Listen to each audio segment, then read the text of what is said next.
Assalamualaikum warahmatullahi wabarakatuh. Semangat pagi anak-anakku yang soleh dan solehah. Hari ini kita akan belajar dari rumah. Kali ini kita akan belajar mata pelajaran pendidikan agama Islam dan budi pekerti. Sebelum kita mulai belajar, mari kita berdoa kepada Allah Subhanahu wa taala supaya diberikan kemudahan dalam belajar. Berdoa mulai. Doa dapat diakhiri. Ya, anak-anakku yang soleh dan solehah, hari ini kita masuk ke materi baru, yaitu tentang keteladanan Rasulullah SAW dan sahabatnya. Rasulullah Shallallahu Alaihi Wasallam diutus ke dunia untuk menjadi rahmatan lil alamin, menjadi rahmat bagi semesta alam. Nabi Muhammad Shallallahu Alaihi Wasallam adalah manusia pilihan yang diutus Allah Subhanahu Wa Taala untuk memperbaiki akhlak. Selain itu, Nabi Muhammad Shallallahu Alaihi Wasallam mempunyai akhlak yang sangat mulia. Sebagai umat Nabi Muhammad SAW, kita harus meniru dan meneladani akhlak beliau. Sahabat yang sangat dekat dengan Nabi Muhammad SAW dan dididik langsung oleh Rasulullah SAW mencerminkan akhlak yang sangat mulia. Mereka adalah para Khulafaur Rasyidin. Anak-anakku yang soleh dan soleha, kita akan membahas kisah para sahabat. Oh iya, kalian tahu nggak apa sih Khulafaur Rasyidin itu? Ada yang tahu? Khulafaur Rasyidin itu adalah pemimpin umat Islam dan kepala negara yang selalu mendapatkan petunjuk dari Allah Subhanahu wa taala untuk meneruskan perjuangan Nabi Muhammad SAW. Nah, Khulafaur Rasyidin memiliki beberapa sifat yang sebaiknya kita contoh, yakni pertama, ada arif dan bijaksana, berilmu yang luas, berkemauan yang keras, kasih sayang yang tinggi, ilmu agama yang mendalam, berani bertanggung jawab. Nah, yang dimaksud sahabat yang sangat dekat dengan Rasulullah Shallallahu Alaihi Wasallam dan menjadi penerus kepemimpinan Rasulullah Shallallahu Alaihi Wasallam adalah Abu Bakar As-Siddiq, Umar bin Khattab, Utsman bin Affan, dan Ali bin Abi Thalib. Mereka disebut Khulafaur Rasyidin. Nah, yang pertama, kepemimpinan Abu Bakar As-Siddiq. Nama lengkap Abu Bakar adalah Abdullah bin Khuwafah At-Taimi. Gelar Abu Bakar diberi oleh Nabi Muhammad SAW karena yang pertama yang masuk Islam dari golongan laki-laki dewasa dan termasuk golongan as-sabiquna lawwalun. Sementara itu, As-Siddiq adalah gelar yang diberikan Nabi Muhammad SAW pada peristiwa Mi'raj. Beliau membenarkan segala tindakan dan ucapan Rasulullah SAW termasuk peristiwa Isra Mi'raj, di mana banyak orang yang tidak percaya dan mengatai bahwa Nabi Muhammad berdusta. Abu Bakar adalah sosok yang berbudi luhur, ramah dan dermawan. Beliau suka bersilaturahim dan menjamu tamunya. Abu Bakar juga pribadi yang sangat jauh dari kemewahan dan menghindari segala kemaksiatan. Abu Bakar memiliki kelebihan dalam ilmu, yaitu ilmu nasab, yaitu ilmu yang mempelajari tentang silsilah keturunan. Beliau memiliki akhlak terpuji dan dapat dijadikan teladan bagi umat Islam. Antara lain sebagai berikut: memiliki kemauan dan teguh dalam pendirian, membiasakan musyawarah dalam setiap pengambilan keputusan, berjiwa pemaaf dan santun, bersikap jujur dan teguh, rela berkorban demi agama Islam. Abu Bakar ditunjuk menjadi khalifah pada tahun 632 Masehi hingga 634 Masehi. Meskipun tidak lama memimpin, beliau sangat berjasa dalam mempertahankan persatuan umat Islam dari ancaman perpecahan selama menjadi khalifah. Abu Bakar melakukan beberapa hal sebagai berikut: memerangi nabi palsu dan kaum murtad,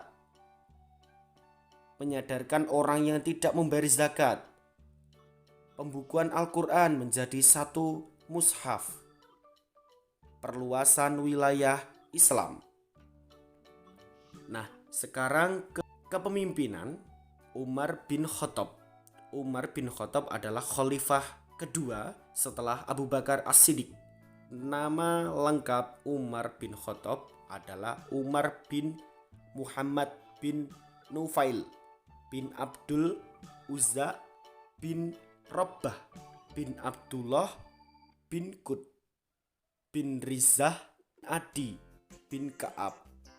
Umar bin Khattab menjadi khalifah sejak tahun 634 Masehi sampai dengan 644 Masehi. Umar bin Khattab merupakan sosok yang memiliki watak yang sangat cerdas, keras dan berani, tidak mengenal rasa takut dan disiplin. Sebelum masuk Islam, Umar bin Khattab adalah salah satu orang yang memusuhi Rasulullah. Bahkan pernah mempunyai niat untuk membunuh Rasulullah.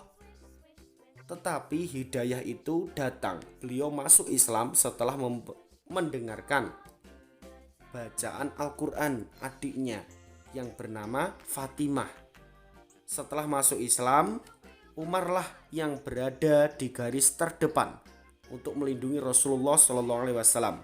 Atas sikapnya itu, Rasulullah memberi gelar Al-Faruq, artinya pembeda keadaan atau pembeda antara yang hak dan batil.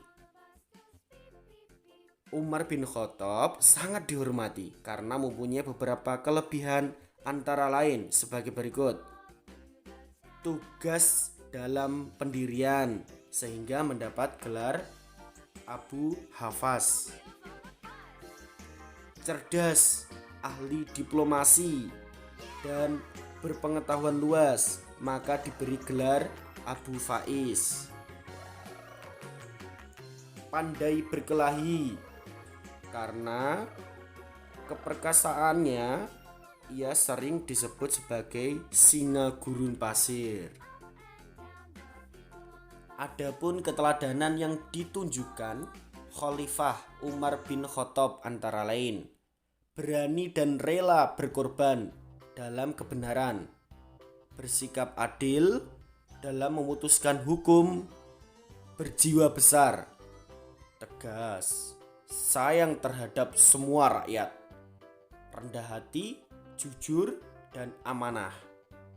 Masa pemerintahan Umar bin Khattab adalah masa Islam yang mencapai kemajuan yang sangat pesat.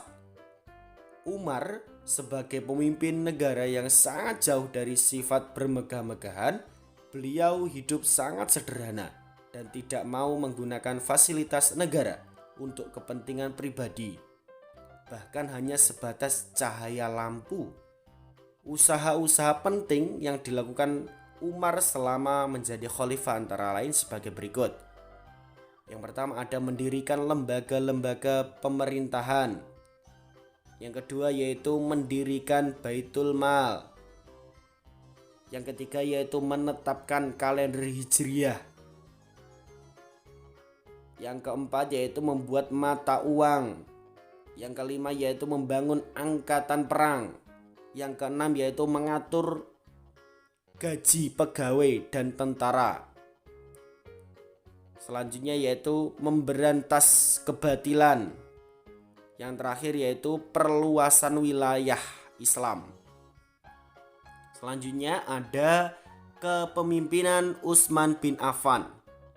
Utsman bin Affan dilahirkan di Mekah pada tahun 576 Masehi. Khalifah Utsman bin Affan memerintah selama 12 tahun, yaitu tahun 644 sampai dengan 656 Masehi. Beliau dikenal sebagai orang yang kaya dan dermawan. Bukti kedermawanan Utsman bin Affan antara lain sebagai berikut, yaitu dalam perang Tabuk beliau menyumbang 950 ekor unta, 150 ekor kuda, dan 1000 dinar untuk kepentingan perang. Yang kedua yaitu membeli sumur milik seseorang Yahudi dengan harga 200.000 dirham untuk disumbangkan kepada kaum muslimin. Selanjutnya ada ketika rakyat Hijaz terancam bencana kelaparan, Utsman menyumbang 500 ton gandum. Pada masa pemerintahannya Utsman melakukan kodifikasi untuk menyamakan bacaan Al-Quran yang diketahui oleh Zaid bin Sabit dengan anggota Abdullah bin Zubair dan Abdurrahman bin Haris. Khalifah Utsman bin Affan memiliki sifat-sifat terpuji yang harus diteladani umat Islam, di antara lain sebagai berikut. Peduli terhadap perjuangan Islam, selalu mengutamakan kepentingan umat, ikhlas berkorban demi tegaknya agama Islam, berjuang tanpa mengharapkan imbalan, tegas, sabar, dan pemaaf. Kepemimpinan Ali bin Abi Thalib. Ali bin Abi Thalib adalah khalifah terakhir yang merupakan ponakan Nabi Muhammad SAW. Beliau adalah anak dari paman Rasulullah yaitu Abu Thalib.